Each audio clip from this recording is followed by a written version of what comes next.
yes. So we'll move to a very important concept, very important topic in ESR. That is the G values or the G factor and the factors which determine the G values, which affect the G values. So if you have to quickly recall the role played by this G in the ESR, so we can tell that the delta E between the energy levels, spin states, the beta and alpha, the ms is -1 and ms is equal to +1 in presence of a field, of course. The splitting happens in presence of a field B. Can be delta E can be calculated by this formula G beta B. And what are these G and delta E if we convert to frequency equation? H mu is equal to G beta B. What is this B? It's the strength of the applied field. What is beta? What is beta? Yeah. Anybody remembers it? What is beta? Bohr magneton. Very good. Bohr magneton. And G is the characteristic constant of an electron.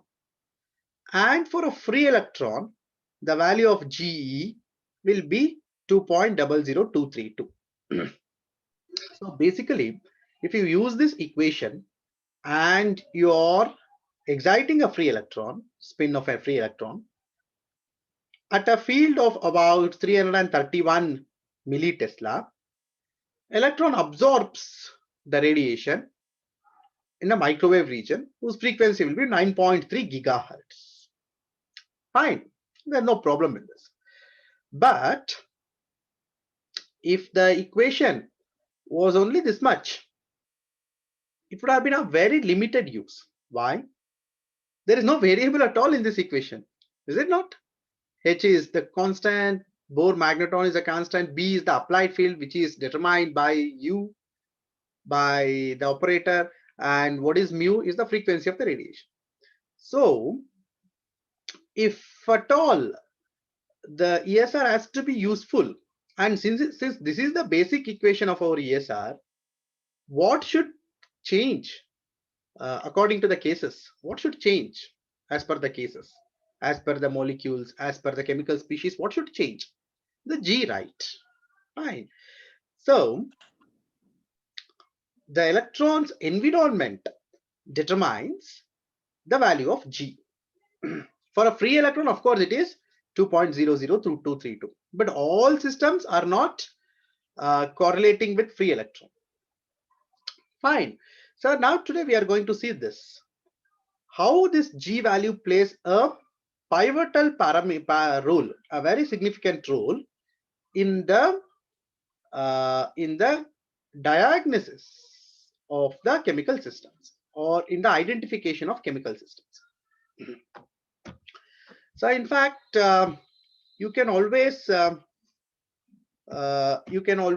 calculate the G value if two things are given to you, is it not? So if for a free radical, the magnetic field is 3,810 Gauss, G is Gauss. The frequency of the microwave absorbed by the free electron is 9.6 gigahertz. 9.6 gigahertz can also be written as 9,600 megahertz. What is the value of its G factor? These are simple problems you can work out. And please note that if you compare this usually with an NMR equivalent problem, how do you do? In NMR, your problems ask you to calculate chemical shift values, right? By giving you what? By giving you the operation frequency of the instrument, so many megahertz. So your G is almost like a chemical shift of NMR. Yeah? In NMR, the characterization of the groups is based on chemical shift values, right? G is like that. Characterization of the electron is based on G. So why do chemical shift values change from hydrogens to hydrogen? Because of the chemical environment. Similarly, G changes for electron to electron depending on its chemical environment. So G you can almost take as a chemical shift correlator. in case of ESR. So how do you go about this problem? And please note that Gauss, and what is the unit of magnetic field which we have got used to? Tesla, right? T, Tesla. Okay, so Tesla and G are interconvertible. 1 Tesla is equal to 10,000 Gauss. So Tesla is the bigger unit than Gauss. So 3,810 Gauss is almost divided by 10,000, 0.38 Tesla.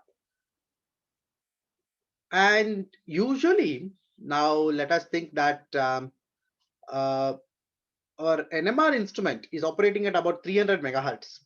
Typically, that's the instrument's frequency we take while we study NMR. So 300 megahertz, what is the field applied at 300 megahertz? What is the at least the approximate value? Do you remember?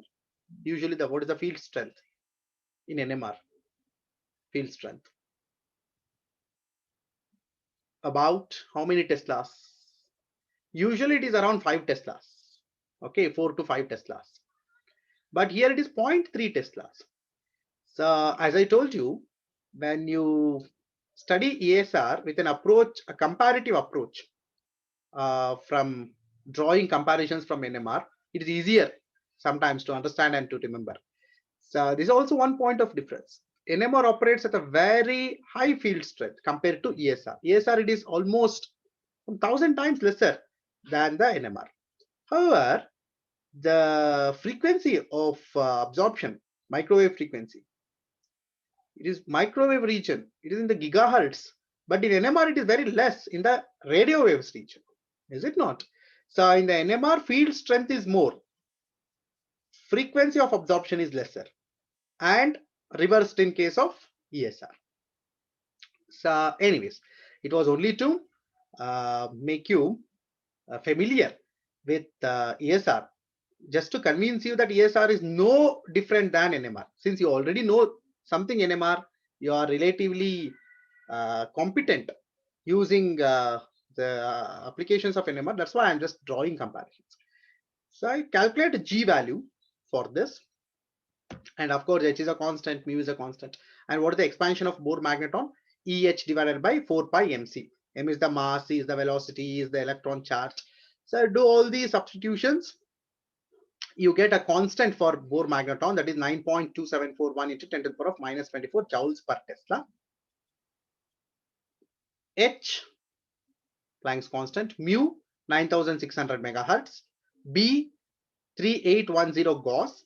You can convert that into Tesla, and you substitute all these values in the equation of G, get an answer as 1.800.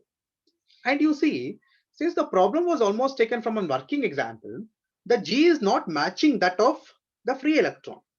What is the free electron's G? 2.0023, but it's significantly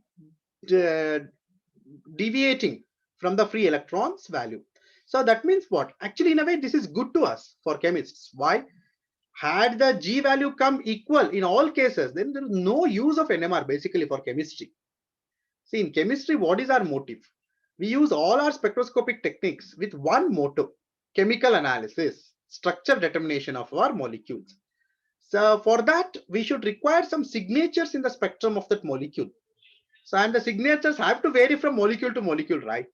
So signatures are also, molecular signatures are also like our signatures. So if everybody of us, all humans had a same identical signature, do you think the bank checks would have carried our signatures? Definitely not. So why signatures of ours are important? Because each one of us has a unique signature. Similarly for molecules, they should give some unique signatures in their spectra. And it is signature and signature for us. For that, what do you mean by the signature? Absorptions. They should give some unique frequencies of absorption depending on their chemical structure in the spectra. Only then that is useful to us. So in a way, the variation of this G is very useful to us. But why is it so much differing? That's the point. What are the factors which influence the value of G deviating so much from the free electrons value? Fine. So to understand this, we will just jumble this equation a bit, yeah. So this is the equation. H mu is equal to G beta B. Just jumble this equation. We'll play with this equation a bit. So since G is varying, you cannot vary the constants in an equation. You cannot vary H. You cannot vary Bohr magnetron. So if G is varying, what should be varying? Which term should be varying? Example, at the same frequency, two different compounds are giving two different G values at the same frequency. So what should be varying now? His answer. Which term should be varying? Field strength, sir. What? Which one? B value, sir. Field strength. B value. Good. Yeah. B value should be varying. Otherwise, the constants can't vary. So this equation you can just roughly write as, or simplify this as, G is inversely proportional to B, right? Because these are all constants. And you can just write K even. So G is equal to K divided by B, C divided by constant divided by B. So B has to vary. So that variation of B, we will capture that for the correction of the equation. Instead of writing H mu is equal to G beta B directly, to account for the variation, modify this as B electron plus delta B. So what is that B electron? B electron is the field strength at which the electron resonates, free electron resonates. But since G has changed, it cannot be equal to exactly BE. Therefore, a correction of delta B is added. Now, there's a problem with this equation. This is not useful from the calculation point of view. Because why? You cannot know what is the delta B. All that you can know is B. It's the field you are applying. Does the field you are applying contain a field plus delta B value in that? No. It is simply like 3800 Gauss. So what is delta B in this 3800 Gauss? How much is delta B in this 3800 Gauss? Nothing. So delta B is not measurable. Therefore, we will not tamper with B also. Then how to account for the change in the equation? Instead of writing like this, we will just write like this. Is it okay? H mu is equal to GE plus delta G into beta B. Is it okay? Yes, of course it's okay. Because whatever the variation is there, that is now accounted in this delta G term, keeping all other terms same, delta G. So, and of course, delta G, when I write the G of free electron, I have taken here, G plus delta G. So if the resonance frequency decreases, that means delta G is in negative. If the resonance frequency increases, delta G is in positive. So it's almost like chemical shift now. G is equal to GE plus delta G. GE value we already know. So for different systems, if we know this delta G, okay, basically you don't get delta G from your equation, from your experiment. You get G value only. But G you have to split into two terms, G plus delta G.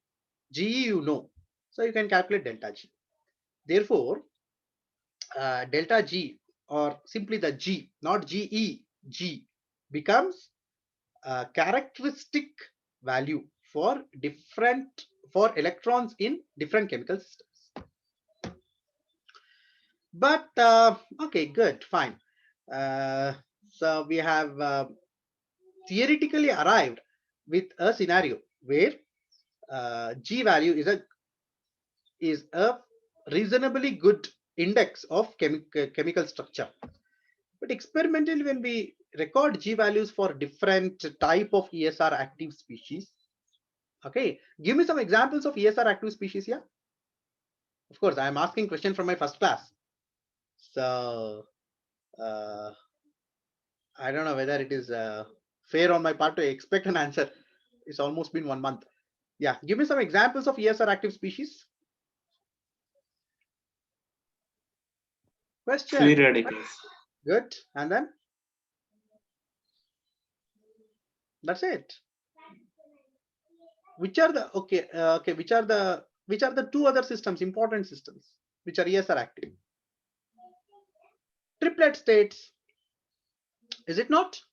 Triplet states of electronically excited molecules. And then the metal complex ions, is it not? The complex ions or the compounds containing metal ions, because you know metals contain, particularly the transition metals, the d block metals, they contain varying number of electrons in their d shell, and if this varying number turns out to be odd and unpaired electrons are there, they become ESR active, is it not? Fine. So for the free radicals, it is experimentally determined that the G value doesn't vary too much. Okay, G value doesn't vary too much. It's almost equal to that of free electron, 2.0026 now. Okay, fine. So now this is a bit of setback for us because we were expecting that G value is good index to know the chemical environment. It appears that for free radicals, this expectation is failing a bit. It is still possible. I'm not telling it totally fails. The minor variation also can be accounted, but generally not. It's very hyperfine studies you have to make for accounting for minor variation. Very in detail studies you have to make. But anyways, fairly okay. It has changed, but not too much. However, if you go to transition metal complexes and find out G values, you find a big range of variation. The G value ranges from 1.4 to 3.0, depending on the geometry of a complex, depending on the metal ion in the complex, all these things. For example, straight away for the copper acetate, the G value is 2.13, far more than 2.0026. Of course, you can still argue what 2.13 is so close to 2.0026, but don't take these things as simple numbers and compare. You have to compare these numbers on the spectrometer scale. So a change in a decimal point, even 1/10 decimal point, will lead to a lot of change in frequency. Yeah. So the absorption frequencies will be different, too much different, or a lot of change in B value absorbed, because you know you can keep frequency constant and vary B also. Usually this is done in the spectrometer. B is varied, frequency is kept constant. So a small change in that's what, even a single decimal point change in G value leads to a big change in absorption field, value of field at which absorption takes place. So don't take it as a minor deviation. It is in fact a very big deviation when accounted on spectrometer scales. Fine. So that's what happens. Now you look at this. These are some, I've compiled some data from the experimental values. So vanadium 4 plus, that D1 system, the G is around 1.9. For copper 2 plus, G is around greater than 2. That's what this is, copper 2 plus, right? Copper acetate is copper 2 plus. G is greater than 2. And for Mn 2 plus, D5 system, G is equal to 2. So now it is up to us to account for this observation. Why transition metal ions offer such a big range in their G values? There are various factors. Fine. And now we have to discuss these factors in detail, which we are going to do from now onwards. The first factor, of course, is the J value. That's the total angular momentum value. This is a bit off the line, bit outliner. Why? Because when we started deriving or arriving at the basic equation of ESR, we told that the contribution from the orbital angular momentum is neglected. Fine. So we only took the contribution from the spin angular momentum. But this assumption holds good for free electrons. But for transition metals, it has been seen that, it's been observed that the orbital angular momentum also contributes to the G value basically, and therefore alters the equation. So now an electron on a metal in the d orbital of a metal ion couples with what? With both spin angular momentum and orbital angular momentum. So if you can recall from your quantum mechanics a bit, in such systems where there are couplings from two types of angular momenta, that is orbital as well as spin, we coin a new term, that is J, total angular momentum. And J is calculated using some steps. Basically, J is taken as algebraic sum of L plus S. So when we take this J term, or when we use J, value of J term, it is possible to account for this variation of the metal ions. Therefore, what we can tell, that the orbital angular momentum contribution is there for transition metal ions, but such contribution is not there in free radicals or in free electrons. So even in within transition metal ions, the J value is calculation is done under two conditions here. The first condition is, this is like an extension of the application of quantum mechanics, what we have learned, to transition metal ions. Simple. I'm not talking too much new things. Already you know this. I'm just refreshing your memories. So when the d orbital is less than half filled, then J is equal to always L minus S. And if it is more than half filled, the J is equal to L plus S. So all these factors come. In the next class, we are going to detail the effect of J and see how it varies G. Fine. So, but at least as of now, what we can tell, that the G value now can be used to diagnose or to analyze which metal ion is there at least. If we experimentally calculate G, we can always know which is that metal ion present in the molecule. So that's it. There is one more factor which affects the G apart from J value, total angular momentum quantum number. That's the geometry of the complex. Fine.